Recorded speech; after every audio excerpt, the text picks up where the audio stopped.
राधा गोपीनाथ राधे,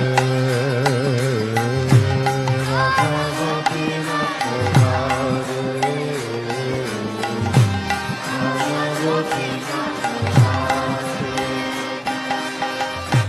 राधा गोपीनाथ राधे, राधा गोपीनाथ राधे, राधा गोपीनाथ राधे,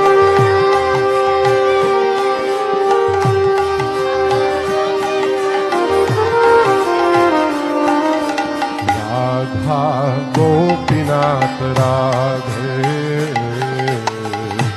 राधा गोपीनाथ राधे, राधा गोपीनाथ कुंज विहारी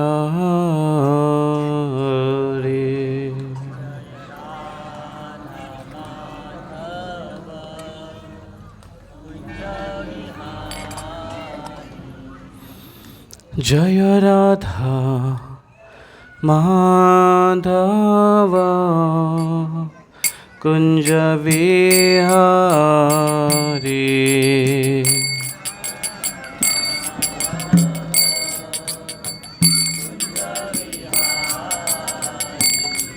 जय गोपी जना वल्लभ गिरिवरधारी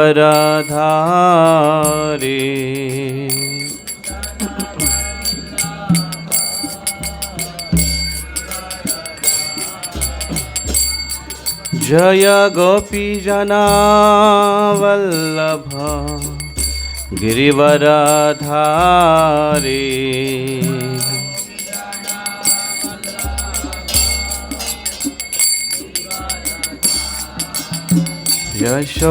यशोदानंदन व्रज जन रंजना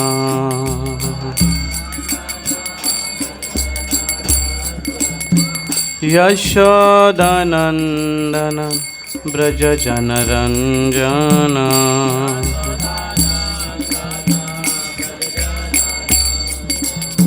यमुना तीरावनचारी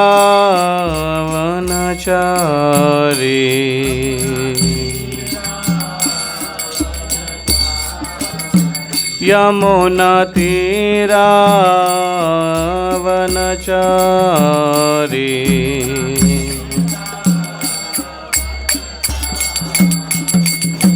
जय राधा माधवा कुंज विहारी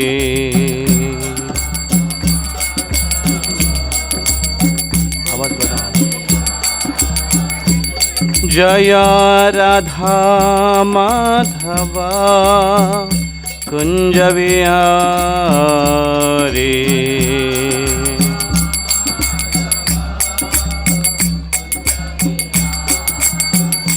जय Radha Madhava Kunj Vihari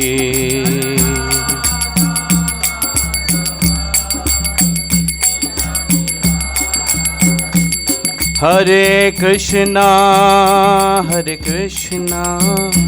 Krishna Krishna Hare Hare Hare Ram Ram Ram Hare Hare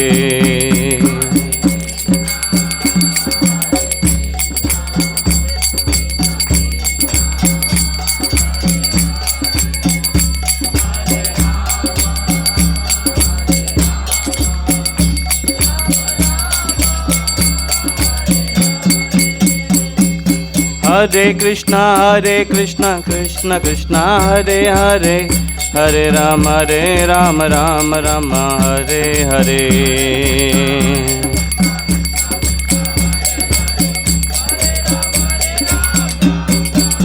Hare Krishna Krishna Krishna Hare Hare Hare Ram Ram Hare Hare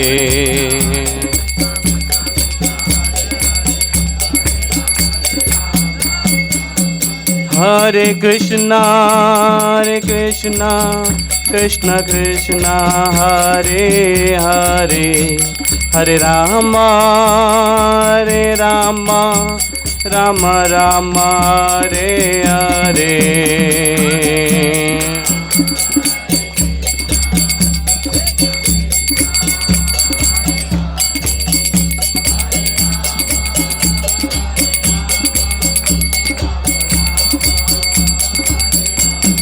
Hare Krishna Krishna Krishna Hare Hare Hare Rama Rama Rama Hare Hare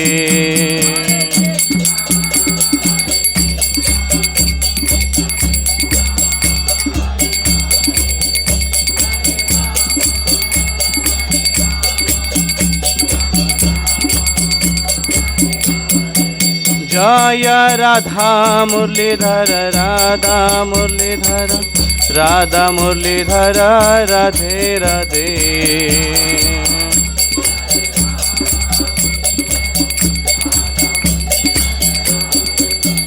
जय राधा माधव राधा माधव राधा माधव जय Radha Madhav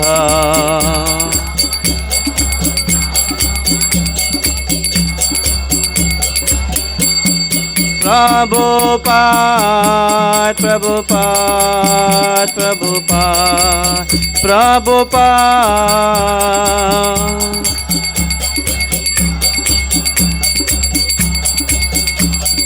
Nitai Gaur Hari Bol Hari Bol Hari Bol Hari Bol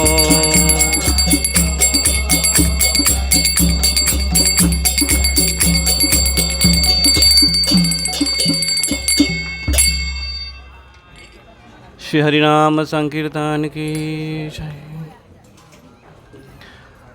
ओम नमो भगवते वासुदेवाय ओम नमो भगवते वासुदेवाय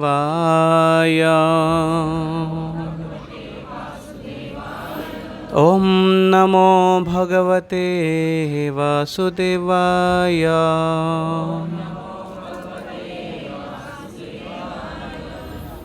ओम अज्ञानतिमिरान्धस्य ज्ञानाञ्जनशलाकया चक्षुरुन्मिलितं येन तस्मै श्रीगुरवे नमः। नमो विष्णुपादाय कृष्णप्रेष्ठाय भूतले श्रीमते भक्तिवेदान्तस्वामिन् इति नामिने। नमस्ते सरस्वती देवे गौरवाणी प्रचारिणे निर्विशेषः शून्यवादी पाश्चात्यदेशतारिणे वंशकल्पतरुभ्यश्च कृपासिन्धुभ्य एव च पतितानां पावनेभ्यो वैष्णवेभ्यो नमो नमः।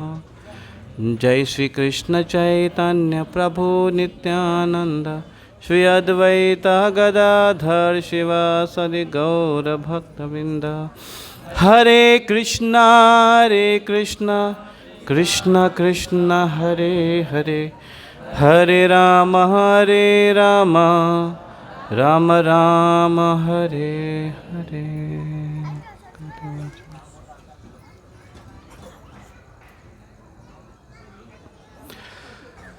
हरे कृष्णा।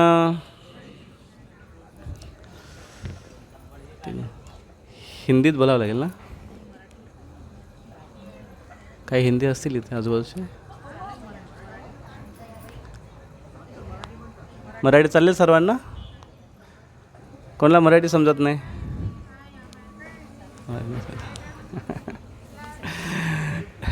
तो लेकिन ये कैसे समझ में आया जो मैंने बोला मराठी में? थोड़ा बहुत आता है। ओके,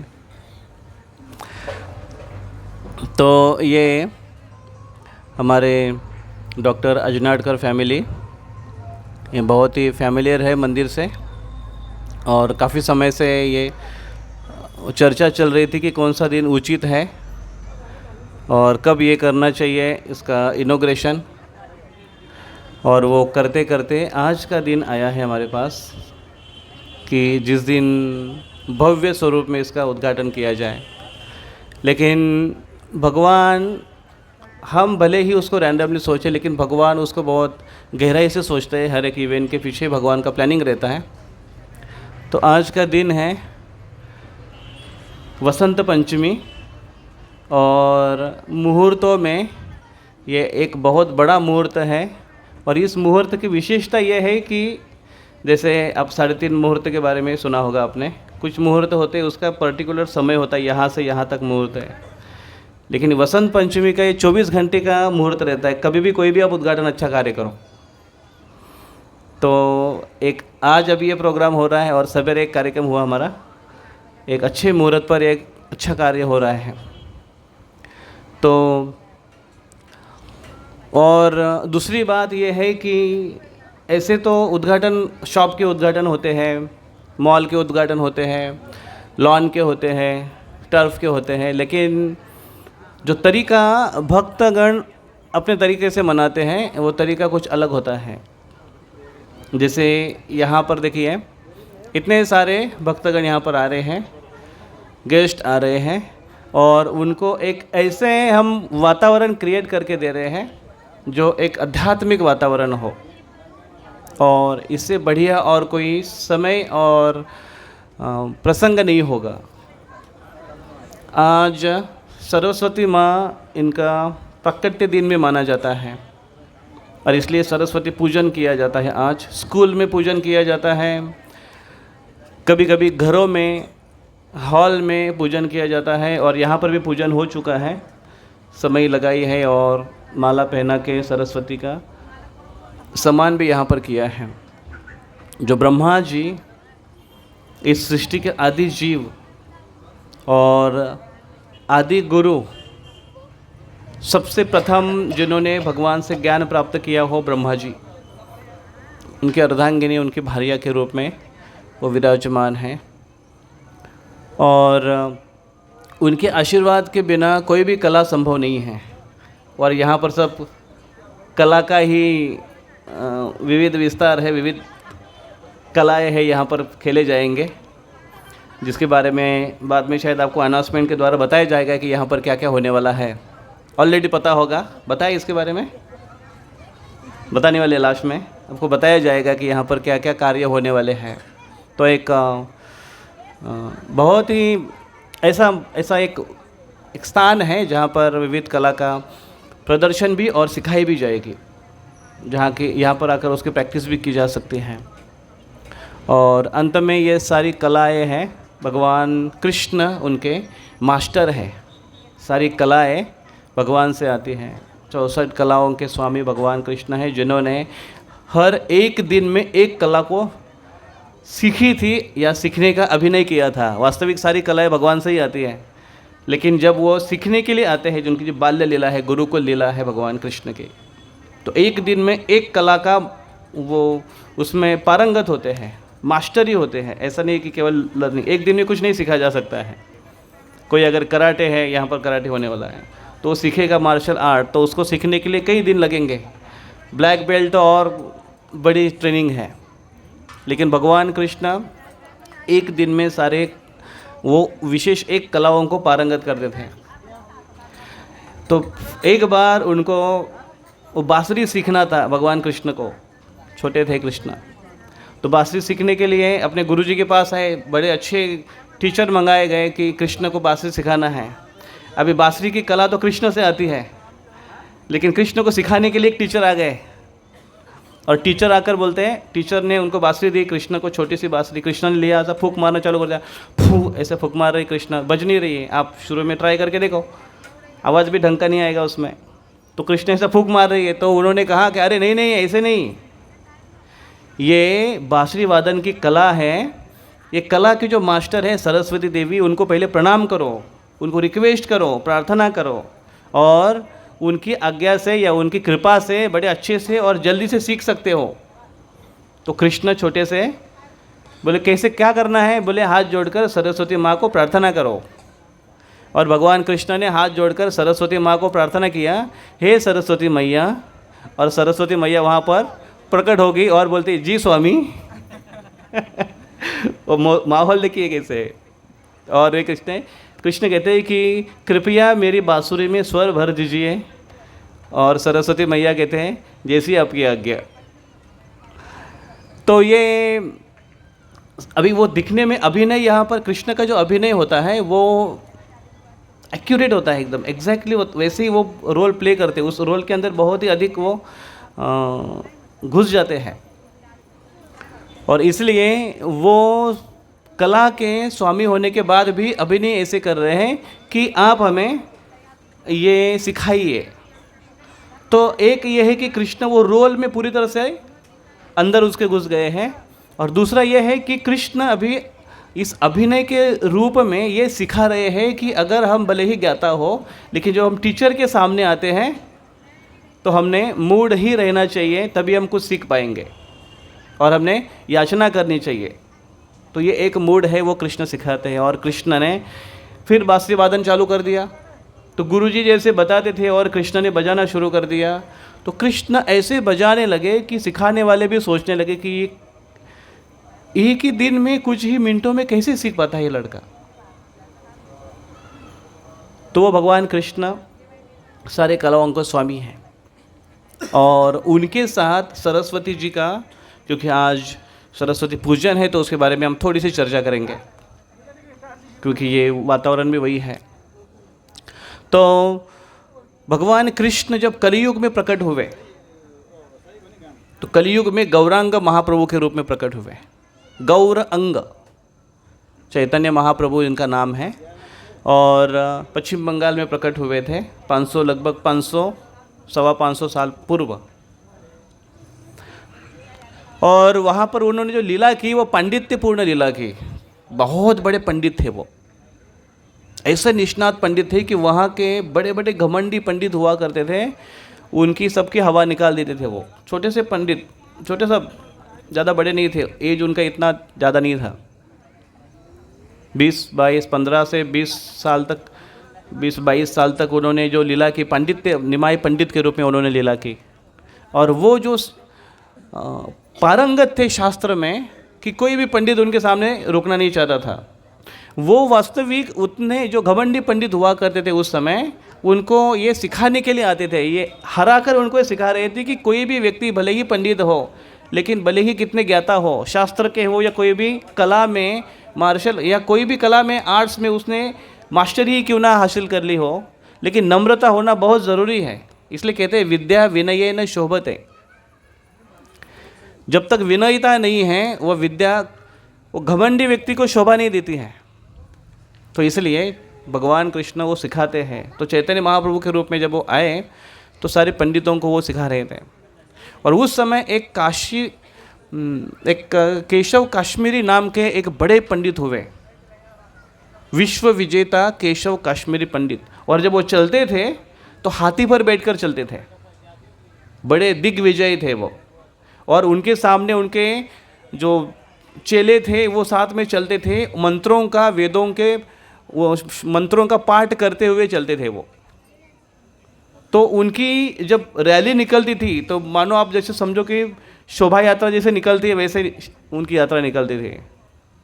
और जब वो आते थे तो ऐसे करते करते वो जब मायापुर आए पश्चिम बंगाल में, तो वहाँ के पंडित बहुत डर गए कि इसके साथ कोई सामना नहीं कर पाएगा, और जो भी सामना करेगा वो हार जाएगा, क्योंकि केशव काश्मीरी ये बहुत बड़े पंडित थे, उनके सामने कोई टिक नहीं पाता था। और फिर उन्होंने, सब लोग कल्टी मार रहे थे ताकि अपनी इज्जत का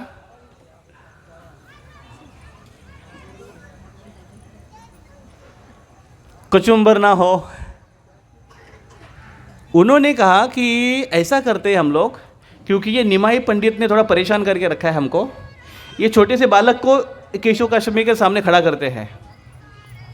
हम इस केशव काश्मीर के सामने निमाई पंडित को खड़ा करेंगे, तो अगर निमाई पंडित हार भी गया तो मानेंगे वैसे भी ये बच्चा है, हार गया तो ठीक है कोई बात नहीं।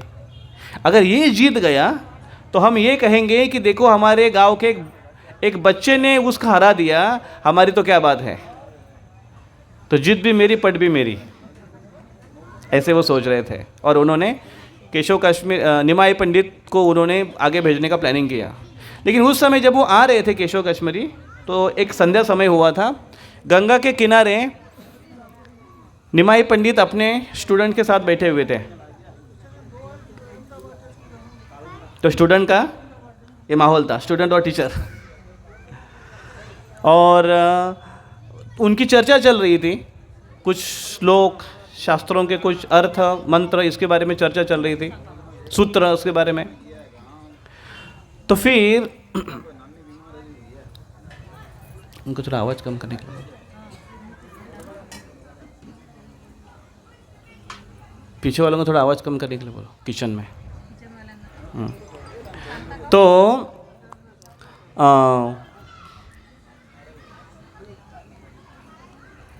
केशव कश्मीरी वहाँ से आ रहे थे। तो निमाई पंडित ने देखा कि ये बहुत बड़े पंडित है, और केशव कश्मीरी ने जब इसको देखा कि बड़ा शक्तिशाली और बड़ा तेजस्वी लड़का दिख रहा है, तो उन्होंने जाकर बात किया। केशव कश्मीरी गंगा के किनारे आए, गंगा का आचमन किया, और दोनों की चर्चा हो गई। तो निमाई पंडित ने कहा कि अरे आप तो बड़े पंडित हैं, केशव कश्मीर जी आप बड़े पंडित हैं, आप हमारे यहाँ पर आए, हमारा परम सौभाग्य है कि आपका दर्शन हुआ। और उन्होंने अपना परिचय दिया कि मैं निमाई पंडित हूँ। तो केशव कश्मीरी भी निमाई पंडित के बारे में सुन चुके थे। उन्होंने कहा अच्छा तुम निमाई पंडित हो, हमने तुम्हारी बहुत चर्चा सुन रखी है, तुम बहुत बड़े पंडित हो। उन्होंने कहा नहीं, मैं तो बस एक साधारण छोटा सा एक छोकरा हूँ, अभी पढ़ना लिखना सीख रहा हूँ, लेकिन आप बड़े विद्वान हैं, क्यों ना आप ये बहती हुई गंगा के ऊपर कुछ श्लोकों की रचना करें स्तुति के रूप में। तो उन्होंने कहा हाँ बिल्कुल। और केशव कश्मीरी इतने विशेष प्रकांड पंडित थे कि जैसे ही वो मुंह खोले उनके जिह्वा पर सरस्वती माँ विराजमान होती थी। तो ये केशव कश्मीरी सरस्वती माँ के बहुत बड़े भक्त थे, सरस्वती देवी के। और सरस्वती देवी प्रसन्न होकर उसको आशीर्वाद दिए कि जब भी तुम मुंह खोलोगी कुछ बोलने के लिए तो मैं तुम्हारे जिह्वा पर विराजमान हो जाऊंगी, और तुम कभी भी हार नहीं पाओगे या कभी भी किसी से डिफीट नहीं होगे, तुम किसी को भी हरा सकते हो। इसलिए आज तक वो कभी हारा नहीं था, और पूरे भारत भर में भ्रमण करते करते जीतते हुए आ रहा था, और वहाँ से सर्टिफिकेट जमा करते हुए आ रहा था, जीतने के सर्टिफिकेट।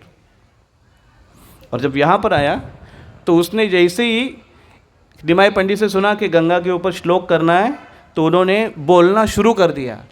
और अभी जनरली कविता अगर बनानी हो तो उसको यमक को मैच करना और उसका लयबद्धता देखना, वर्डिंग देखना, इसमें काफ़ी समय लगता है, इतना आसान नहीं है वो, जब तक वो टॉपिक अपने दिमाग में फिट ना हो जाए। आजकल तो आसान हो गया है, आप ChatGPT को बोल दो एक कविता कर दो, AI को बोल दो एक कविता कर दो, ऐसे करके दे देगा वो। लेकिन उसमें शायद आपका हार्ट नहीं होगा, हृदय नहीं होगा। तो केशव कश्मीरी ने ऐसे फ्लुएंटली, जैसे कि उन्होंने पहले याद किया हो, कंठस्थ किया हो, ऐसे वो एकदम फ्लुएंटली श्लोक पे श्लोक बोल रहे हैं। और विद इन द मोमेंट उन्होंने 100 श्लोकों की रचना की। जैसे गंगा की धारा बह रही है वैसे उनके मुख से श्लोकों की धारा बह रही थी, ऐसे उन्होंने श्लोकों की रचना की, लगातार श्लोक श्लोक श्लोक ऐसे। और सब सारे जो स्टूडेंट हैं वो सब आ करके देख रहे थे, वाह। और सारे श्लोक 100 श्लोक होने के बाद सब लोग जोरदार ताली बजाए, वाह वाह वाह क्या श्लोक बोले। फिर निमाई पंडित ने कहा बहुत अच्छी आपने श्लोकों की रचना की, इसमें तत्परता थी और लगातार आप उसको करते गए। अभी इसके अलंकार के बारे में चर्चा करते हैं कि आपके श्लोकों में क्या क्या अलंकार थे। अलंकार मतलब कुछ ऐसे शब्द जो उस वाक्यों की शोभा और बढ़ाते हैं, अच्छे शब्दों में प्रस्तुत करना। तो उन्होंने अलंकार को कहा कि ये अलंकार है आपके श्लोकों में, ये अलंकार है। तो केशव कश्मीर लोग हाँ मेरे श्लोकों में ऐसे अलंकार होते हैं। फिर निमाई पंडित ने कहा अभी थोड़े उसके दोषों के ऊपर चर्चा करते हैं। तो जैसे ही निमाई पंडित ने कहा दोषों के ऊपर, तो केशव कश्मीर तुरंत बोलने लगा दोष, मेरे श्लोकों में कोई दोष नहीं होते, मेरी रचना में कोई दोष नहीं होते हैं। और निमाई पंडित का नहीं कुछ है।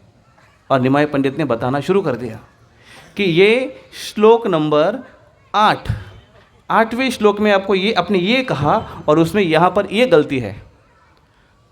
तो केशव काश्मीरी सर खुश जाने लगा, 8 नंबर का श्लोक तुम्हें याद है? मुझे याद नहीं, मैंने 100 श्लोक बोला, मुझे याद नहीं कि कौन सा श्लोक कब बोला और क्या श्लोक बोले, मैंने तो बोल दिया। तो निमाई पंडित ने कहा, जैसे आप के अंदर वो कला है कि आप लगातार श्लोकों की रचना करते बोल सकते हैं, वैसे मेरे अंदर स्मरण शक्ति भगवान ने दी है, मैं श्रुतिधर के रूप में उसको श्रवण करके याद रख सकता हूँ। और इसलिए उन्होंने कहा कि आपने एक जो श्लोक कहा है, वो श्लोक में आपने एक शब्द का प्रयोग किया है, उसमें आता है भवानी भरतुर। ये भवानी भरतुर ये शब्द अच्छा नहीं है। कहा क्यों अच्छा नहीं है? वो कहे कि भवानी, भव शब्द ये शिव जी को इंगित करते हैं। भव का कनेक्शन या उसका अर्थ होता है शिव जी, भगवान शिव जी, और जो शिव जी की पत्नी है उसको बोलते हैं भवानी। अभी भवानी भरतुर, इसका अर्थ ये हुआ कि जो शिव जी की पत्नी है उसके पति, पत्नी के पति। मतलब अगर कोई बोले, कोई अगर कभी कभी मजाक में ऐसे पुरुष लोग या स्त्रियाँ, अभी स्त्रियाँ नहीं लेकिन पुरुष लोग मोस्टली ऐसे मजाक में दोस्तों में ऐसे चर्चा करते हैं, एक दूसरे के घर जाते हैं, और कभी वो अगर कपल अगर गए, पति पत्नी दोनों गए, तो अगर पति अगर बोलता है ये मेरी इकलौती पत्नी है, तो आप बोले कि 10-15 होते हैं क्या? और वही अगर पत्नी बोले हाँ माझा एकुलटा एक पति, तो ये शब्द क्या इंगित करता है कि ये चास्टिटी जो है, पतिव्रता है, उसके ऊपर एक लांछन के रूप में देखा जा सकता है उसमें, है ना? तो इकलौता पति मतलब क्या? पति एक ही होता है। तो भवानी भरतु अर्थात शिव जी के पत्नी का पति, मतलब दूसरा पति है क्या? ऐसा इसका अर्थ होता है।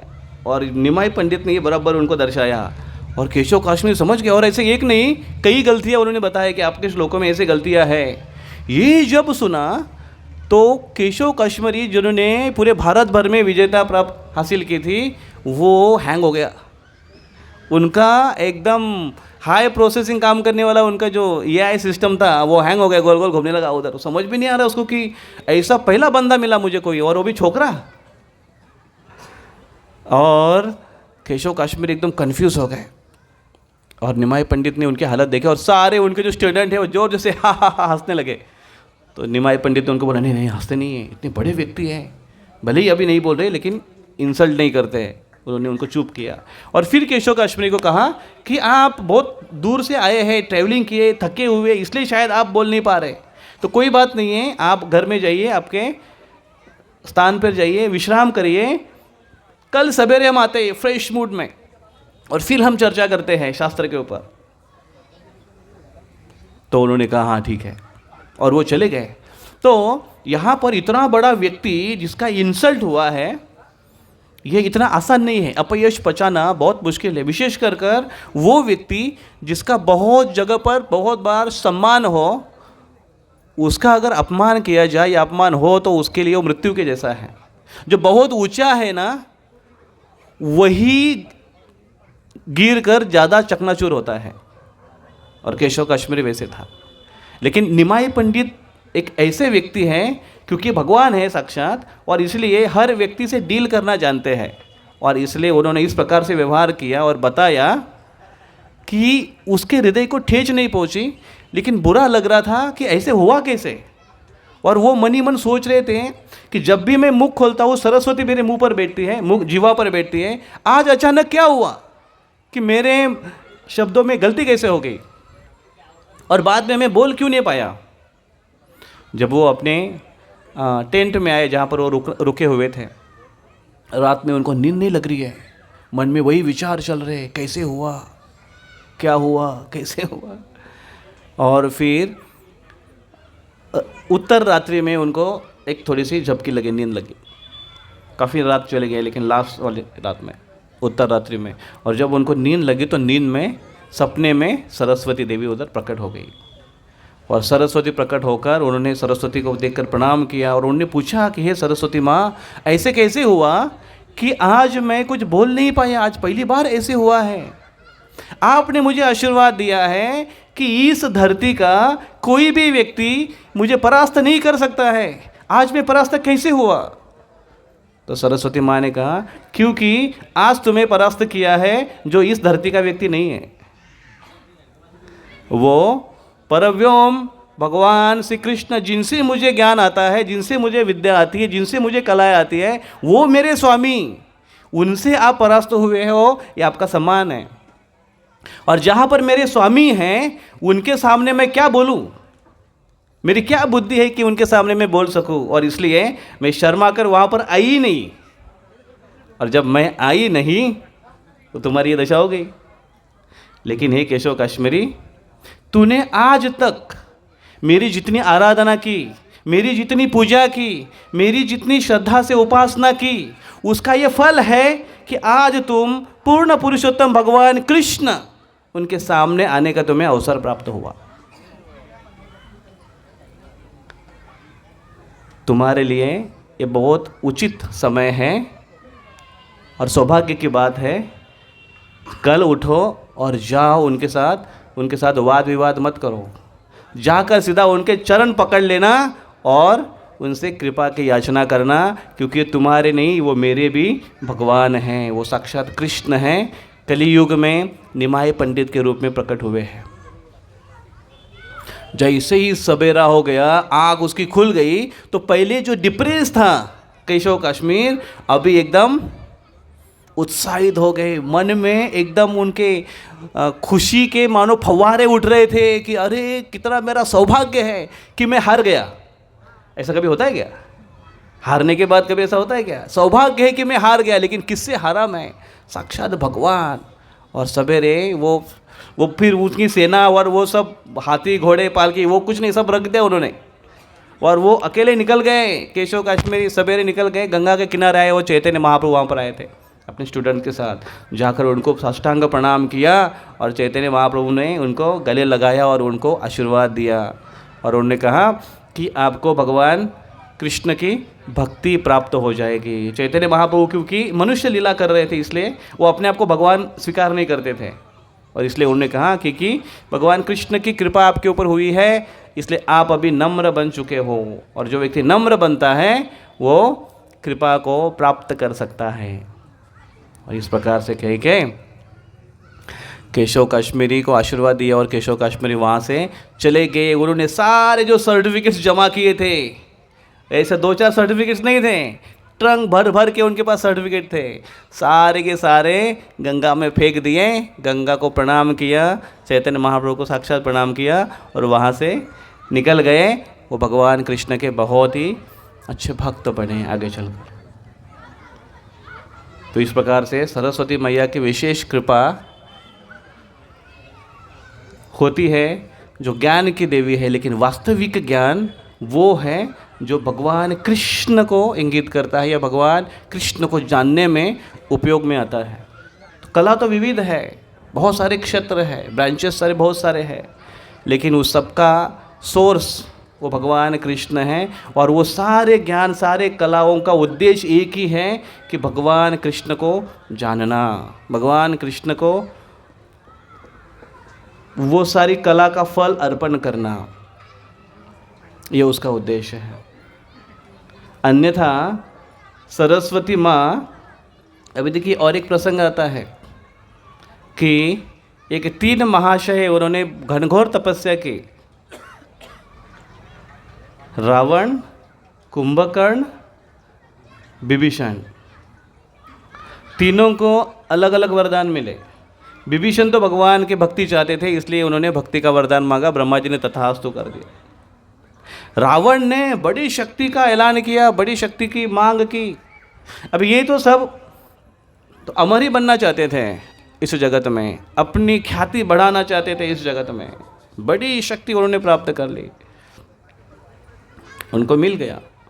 और ये कुंभकर्ण था, ये पहले से ही महाकाय है, इसके पास इतनी सारी शक्ति है कि ये अगर एक पैर रख दे तो पूरा भुसावल चटनी बन जाएगा, इतनी महाकाय उसका शरीर है। उसे अगर और शक्ति मिल जाए तो देवतागण पहले से ही कुंभकर्ण को डरते थे। अभी अगर ये शक्ति संपन्न हो गया ब्रह्मा जी से तो पता नहीं क्या कर देगा ये। इसलिए देवतागण डर रहे थे, सारे डर के मारे भगवान ब्रह्मा जी के पास आए और बोले कि आप इसको वरदान मत दीजिए, ये पूरा त्राही त्राही मचा देगा इस संसार में। तो फिर ब्रह्मा जी ने सरस्वती को कहा कि जैसे मुझे तो उसके सामने जाना ही पड़ेगा, क्योंकि इतनी तपस्या की है तो वरदान तो देना ही है, लेकिन तुम जाकर उसके जिह्वा पर बैठकर उसकी जिह्वा को कंट्रोल करना कि वो क्या वरदान मांगे। और जैसे ही कुंभकर्ण जब तपस्या से उठा, ब्रह्मा जी ने बोला उठो वत्स, मांगो क्या मांगना चाहते हो। और जैसे ही उसने मुख खोला तो वो इंद्र का साम्राज्य मांगना चाहता था, तो इंद्रा का बदले निद्रा बोल दिया। और जैसे ही निद्रा का साम्राज्य हो गया, ब्रह्मा जी ने तुरंत तथास्तु बोलकर ब्रह्मा जी गए। और फिर वो सोचते ही पड़ गया कि अरे ये क्या मांगा मैंने, और तुरंत वो बेहोश होकर सो ही गया उधर, क्योंकि निद्रा मांगी है उसने तो सो जाएगा। और उसका जीवन किस लिए चला गया अभी, केवल सोने में। अभी लोगों का जीवन दो प्रकार के सोने में जाता है, एक तो सोने में और दूसरा सोने में, सोना या पैसा कमाने में, और दूसरा आराम और इंद्रिय तृप्ति में। तो इस प्रकार से उसने वरदान मांगा और सरस्वती मैया ने उसके जिह्वा पर बैठकर ये सही कार्य कर दिया। तो सरस्वती का ऐसे बहुत सारी ऐसे स्टोरीज़ है। सरस्वती माँ का बहुत बड़ा संबंध है, बहुत बड़ा कंट्रीब्यूशन है, और विशेष कर स्टूडेंट्स के जीवन में।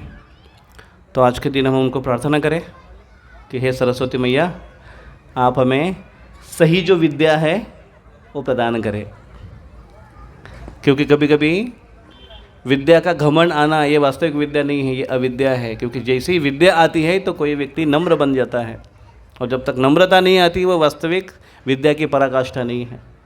तो हमें तो सबसे पहले नम्र बना दीजिए आपकी विद्या के द्वारा, और हमें आप जो वास्तविक विद्या है वो हमें प्रदान कीजिए, और जो हमारी उपयुक्त है हमारे स्किल के लिए, हमारे दैनंदिन जीवन यापन के लिए, वो हमें आप प्रदान तो कर ही दीजिए, लेकिन उसका सही उद्देश्य जो कि है भगवान कृष्ण को जानना, वो हमें प्रदान कीजिए। वेदेश सर्वेर अहम एव वेद्यो वेदांत कृत वेदविद एव चाहम, भगवान कृष्ण गीता में कहते हैं। सारे वेदों के अंत में उनको जानने योग्य अगर कोई है तो वो भगवान कृष्ण है। तो इसलिए विद्या के स्वामी और विद्या द्वारा जानने योग्य भगवान कृष्ण हैं, ऐसे शास्त्रों का भी मत है, और ऐसे विद्या देवी सरस्वती मैया का भी कहना है, और उनकी लीला भी इसी प्रकार से है। तो आज का ये पावन दिन भी है, और आज बहुत सारे आचार्यों का आविर्भाव भी है और तिरोभाव भी है। उसके साथ साथ और एक महिला है, जैसे सरस्वती महिला है, उनका प्राकट्य, वैसे विष्णु प्रिया देवी, इनका भी आज प्राकट्य दिन है, जो कि चैतन्य महाप्रभु जिनके बारे में हमने चर्चा की, उनकी पत्नी रही, जो कि लक्ष्मी देवी साक्षात उनका अवतार है। और वो इस धरा पर जो प्रकट हुई, और चैतन्य महाप्रभु की जल्दी संन्यास लेकर चले गए पूरे विश्व का उद्धार करने के लिए, लेकिन उन्होंने तपस्या का जीवन अपनाकर वो भगवान का नामस्मरण बड़े तीव्रता से और नियम पूर्वक किया करती थी। तो उसका एक एक मूर्तिमान स्वरूप है। तो उनको भी हम प्रार्थना करेंगे, और अनेकों आचार्यों को प्रार्थना करेंगे। हरे कृष्ण कृष्ण कृष्ण हरे हरे, हरे राम राम राम हरे हरे। श्री श्री राधा मुरलीधर भगवान की जय, श्री श्री राधा माधव भगवान की जय, आचार्य वृंद की जय, सरस्वती मैया की जय। ताई गौर प्रेमानंदे, जगद्गुरु शिला प्रभुपाद की जय। हरे कृष्णा।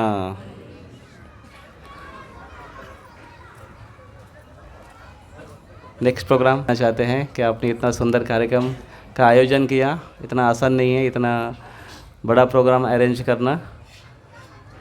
तो और एक अवसर प्रदान किया उन्होंने सबको कथा पान कराने का और कीर्तन पान कराने का और विशेष कर सबको महाप्रसाद पान कराने का। तो हम उनको धन्यवाद देना चाहते हैं। हरे कृष्णा।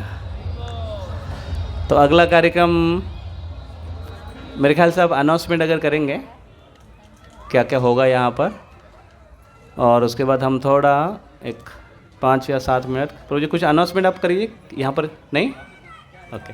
तो कीर्तन करते हैं 5 मिनट और उसके बाद सबके लिए महाप्रसाद चलेगा। ओके, तो क्या आप डांसिंग कीर्तन करना चाहेंगे? ओके, तो जिन भक्तों को पता नहीं डांसिंग कीर्तन